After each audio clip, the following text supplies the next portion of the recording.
খাবার টেবিলে বসে মাকে চোখ দিয়ে ইশারা করে বললাম আমার কথাটা বাবাকে বলার জন্য। মা ভয়ে ভয়ে বাবাকে বলল, তোমার ছেলে নাকি বন্ধুদের সাথে কক্সবাজারে ঘুরতে যাবে, সেখানে কয়েকদিন থাকবে, ওর নাকি 10,000 টাকা লাগবে।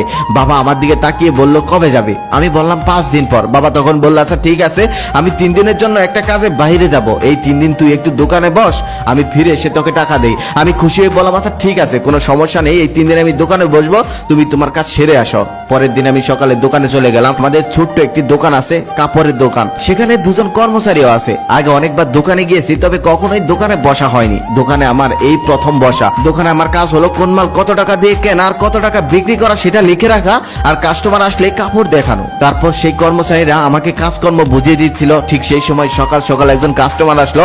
সে এসে 20-25টা শার্ট দেখলো, তবে একটাও তার পছন্দ হলো না।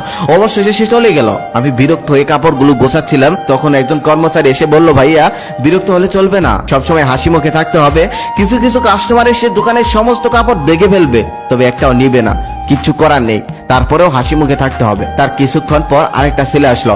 সে এসে প্যান্ট দেখতে চাইলো। আমি তাকে কয়েকটা প্যান্ট দেখালাম। তারপর সে একটা প্যান্ট পছন্দ করলো। সেই প্যান্টটার কেনা দাম ছিল 1200 টাকা। আমি তার কাছে 1500 টাকা চাইলাম। সেই প্যান্টটা সে কিছুক্ষণ নাড়াচাড়া করে 300 টাকা বলল। আমার রাগি শরীরটা জ্বলতেছে। 1200 টাকা কেনা প্যান্ট 300 টাকা বলতেছে, তবে কিছুই বলতে পারছি না। তারপরে হাসি মুখে বললাম, না ভাইয়া দেওয়া যাবে না, এই প্যান্টটা তুমি 1400 টাকা হলে নিতে পারবে। ছেলেটা চলে গেল। তার কিছুক্ষণ পর আরেকজন মহিলা আসলো। এসে সমস্ত দোকান উলট পালট করে ফেললো। তারপর 2টা কাপড় পছন্দ করলো। পছন্দ করার পর বলতেছে, আমার হাজবেন্ড 3 দিন পর স্যালারি পাবে, 3 দিন পর এসে আমি এই কাপড় দুটি নিয়ে যাব, রেখে দেন। রাগে আমার শরীর জ্বলতেছে, কিন্তু আমি কিছুই বলতে পারতেছি না। তারপর তাকে হাসি মুখে বললাম, ঠিক আছে আন্টি, আঙ্কেল যখন টাকা পায় তখন এসে কাপড়টা নিয়ে যান, সাথে আঙ্কেলকেও নিয়ে আসবেন। তার কিছুক্ষণ পর একটা ছেলে আর একটা মেয়ে আসলো।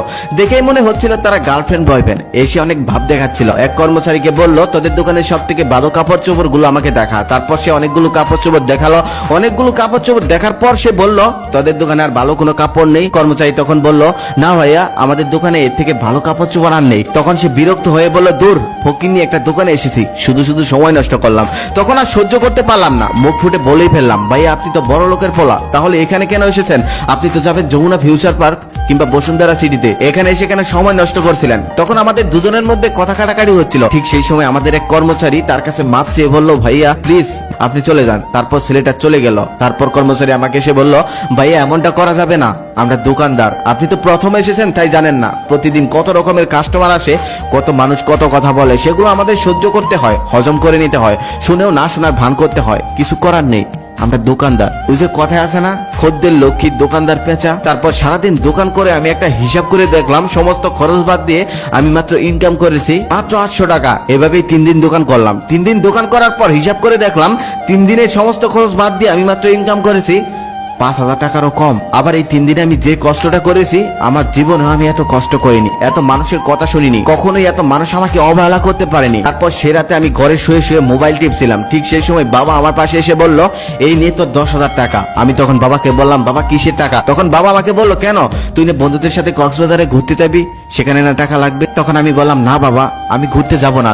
যে আমি 3 দিনে 5000 টাকাও ইনকাম করতে পারলাম না, সেই আমি কক্সবাজারে গিয়ে 2 দিনে 10,000 টাকা ভাঙার ক্ষমতা রাখি না। আমাদের মতো মধ্যবিত্ত ফ্যামিলিদের এসব মানায় না। তখন বাবা বলতেছে, তোর তো পণ্ডিতি করতে হবে না, বন্ধুরা যাচ্ছে তুইও যা, সমুদ্রের বিশালতা দেখলে নিজের মনটাও বিশাল হয়ে যায়। তখন আমি বাবাকে বললাম, বাবা বিশালতা দেখার জন্য সমুদ্রের পাড়ে যেতে হয় না, বাবার চোখের দিকে তাকালেই হয়। তারপর আমি কক্সবাজার যাওয়াটা ক্যান্সেল করে দিলাম। রাতে খাবার টেবিলে বসে বাবাকে বলছিলাম, বাবা দোকানে 2 জন কর্মচারী রাখার কোনো দরকার নেই, কাল থেকে আমি দোকানে বসবো, একজন হলেই হবে। তার একটু পর বাবা মাকে বলতেছে, আজকে তরকারিতে এত ঝাল দিয়েছো কেন? চোখে পানি এসে যাচ্ছে। আমি খুব ভালোভাবেই বুঝতে পারলাম তরকারি ঝালের জন্য বাবার চোখে পানি আসেনি, বাবার চোখে পানি এসেছে আমার কথায়। শত কষ্টের মধ্যেও সন্তানদেরকে ভালো রাখার জন্য কত কষ্টই না করে তার। আর সেই সন্তান যখন বাবার পাশে দাঁড়ায়, তখন সত্যি বাবারা কেঁদে ফেলে। তবে এই কান্না দুঃখের কান্না নয়,